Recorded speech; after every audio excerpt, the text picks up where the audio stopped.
Detective Elena Ramirez had seen it all, or so she thought, until she entered a dimly lit room with the word lust crudely written on the wall in what appeared to be blood.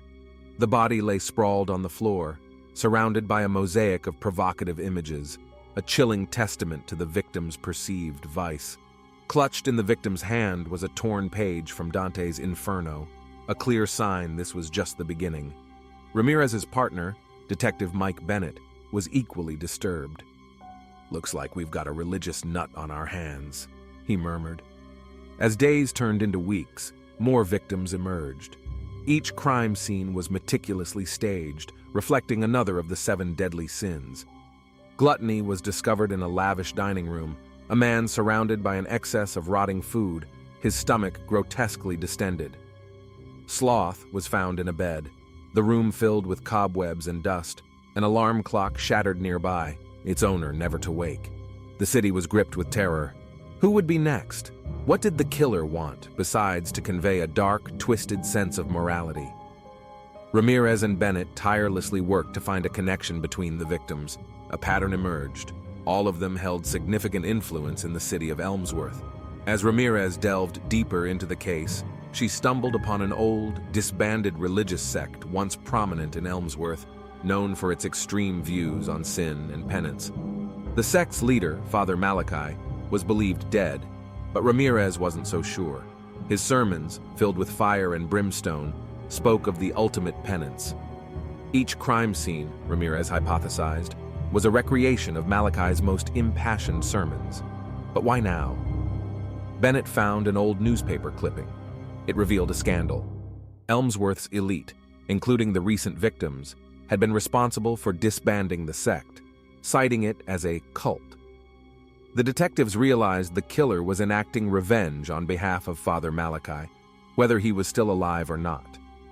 The next crime scene, wrath, was personal. Ramirez's own captain, bound and surrounded by lit candles, each flame representing a life he'd wronged. Time was running out. Only 2 sins remained. The city's mayor, known for his hubris, was undoubtedly next for pride. Ramirez and Bennett set a trap, using the mayor as bait, hoping to finally catch the vengeful killer. But nothing prepared them for the reveal. As the final act unfolded, the perpetrator wasn't one person, but several, all former members of the sect, acting on behalf of their fallen leader. The climax arrived at the envy scene. The detectives, surrounded by mirrors, faced their own sins, as the sect members forced them to confront their darkest moments. A standoff ensued. Gunshots echoed. When the smoke cleared, the sect's reign of terror ended, but not without losses. The aftermath was haunting. Elmsworth would never be the same, its dark underbelly exposed for all to see.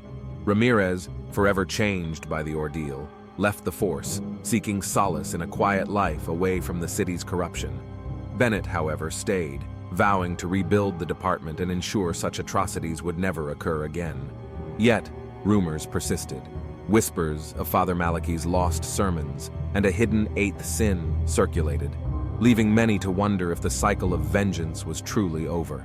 And somewhere, deep in the shadows of Elmsworth, an old church bell tolled, signaling the beginning of another tale. Years passed, and tales of the Cardinal sins became the stuff of legends. Tourists flocked to Elmsworth, eager to see the crime scenes, now turned into morbid attractions. But beneath the city's newfound prosperity lay a festering wound, a community torn apart by its past. New generations, unaware of their history, repeated old mistakes, giving rise to fresh tales of greed, envy, and wrath. And so the cycle continued. A city forever bound by its sins, with shadows of the past always lurking, waiting for the next chapter to unfold. The only question that remained was, who would pen the next act? And would Elmsworth ever find redemption?